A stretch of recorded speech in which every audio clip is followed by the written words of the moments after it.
নমস্কার।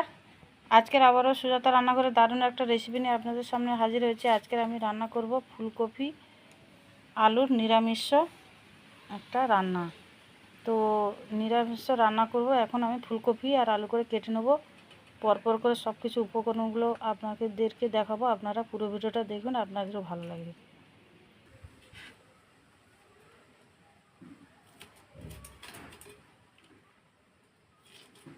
এইভাবে ফুলকপি আমি কেটে নেব।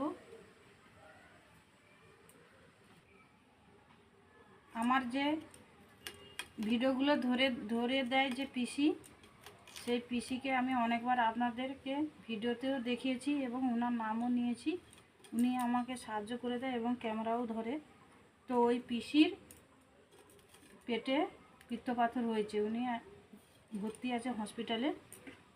তো ওনার জন্য আপনারা সবাই ভগবানের কাছে কামনা করুন, উনি যেন তাড়াতাড়ি সুস্থ হয়ে বাড়িতে ফিরে আসেন। এখানে আমি 1 চামচ লবণ দিয়ে ফুলকপিগুলো কিছু সময় লবণ জলে আমি ভিজিয়ে রাখবো। যদি ফুলকপির মধ্যে পোকা টোকা থাকে, অনেক সময় ফুলকপির মধ্যে পোকা থাকে, ওই পোকাগুলো বেরিয়ে যায় লবণ জলে দিয়ে রাখলে। এবার আমি লবণ জল থেকে ফুলকপিগুলো তুলে নিচ্ছি। 2-1 মিনিট রাখলেও হবে। এখানে আমি কি কি মশলা দেব আপনাদেরকে দেখিয়ে দিই। এখানে নিয়েছি 5টা কাজু বাদাম নিয়েছি, আর আদা নিয়েছি, কয়েকটা শুকনো লঙ্কা, কয়েকটা কাঁচা লঙ্কা নিয়েছি, বেটে দেবো। ঝাল ঝাল করে যেহেতু রান্না করব তার জন্য বেটে দেবো। এখানে জিরে নিয়েছি, বেটে দেবো। আর এই যে লবঙ্গ, এলাচ, দারচিনি এগুলো ফোড়নে দেবো। পোস্ত দেব।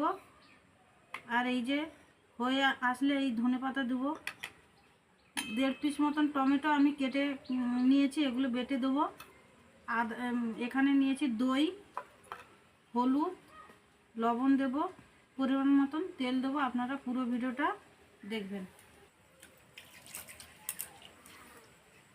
আমি প্রথমে আদা আর জিরে বেটে নিচ্ছি।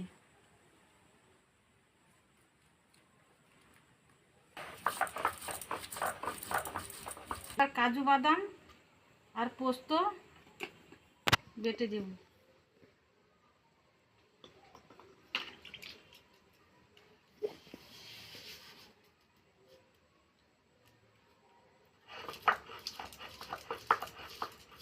এখানে শুকনো লঙ্কা আর কাঁচা লঙ্কা বেটে নিচ্ছি একসাথে, এটাও বেটে নিচ্ছি আমি।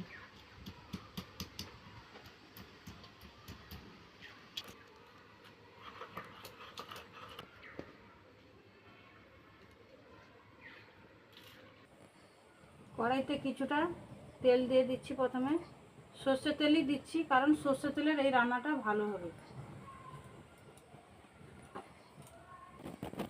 তেলটা গরম হয়ে গেছে, এবার ফুলকপিগুলো প্রথমে ভেজে নেব।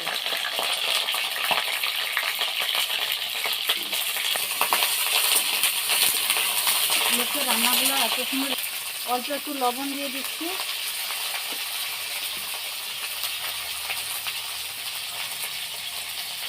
অল্প একটু হলুদের গুঁড়ো,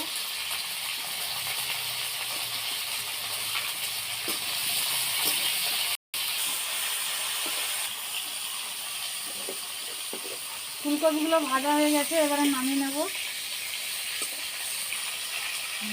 এবার ওই তেলে আলুগুলো ভেজে নেব।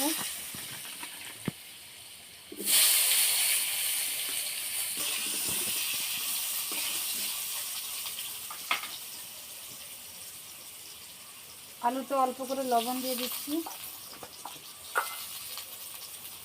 অল্প হলুদের গুঁড়ো,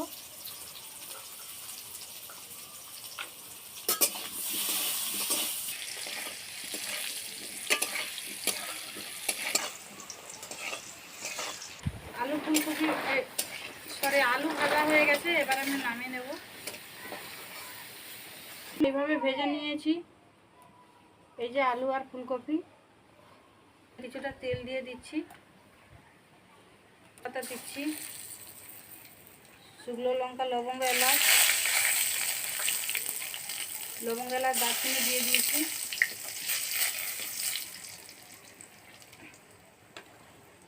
এবার আদা বাটা,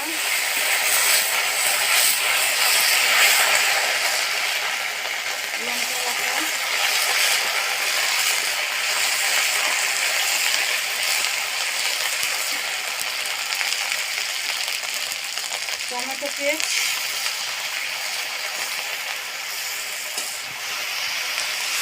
দিয়ে দেবো টক দই,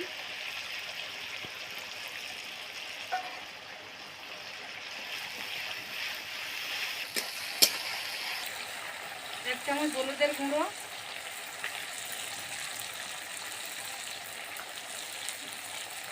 যেহেতু ভাজার সময় লবণ দিয়েছি আমি 1 চামচ লবণ দিয়ে দিচ্ছি।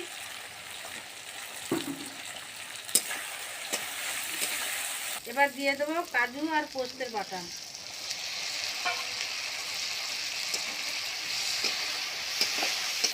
এবার দিয়ে দেবো ফুলকপি আর আলু,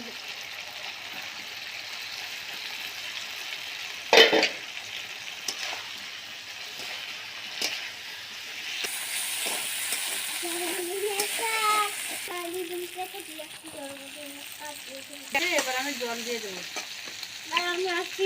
কিছু সময় ঢাকনা লাগিয়ে দেবো। আলু ফুলকপি যেহেতু ভেজে নিয়েছি তো কিছু সময় ঢাকনা লাগিয়ে রেখেছি, তারপরে অল্প জলও দিয়েছি। এই রান্নাটা নিরামের দিনেও খুব ভালো লাগবে, সবারই ভালো লাগবে খেতে। এইভাবে আপনারা বাড়িতে একবার রান্না করে খাবেন, দেখবেন ভালো লাগবে সবারই। ঢাকনা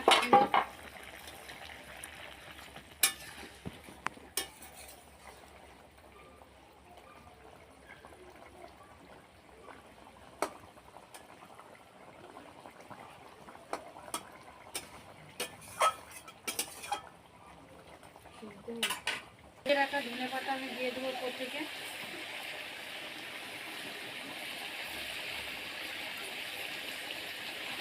রান্নাটা আমার হয়ে এসছে, এবার আমি নামিয়ে নেব।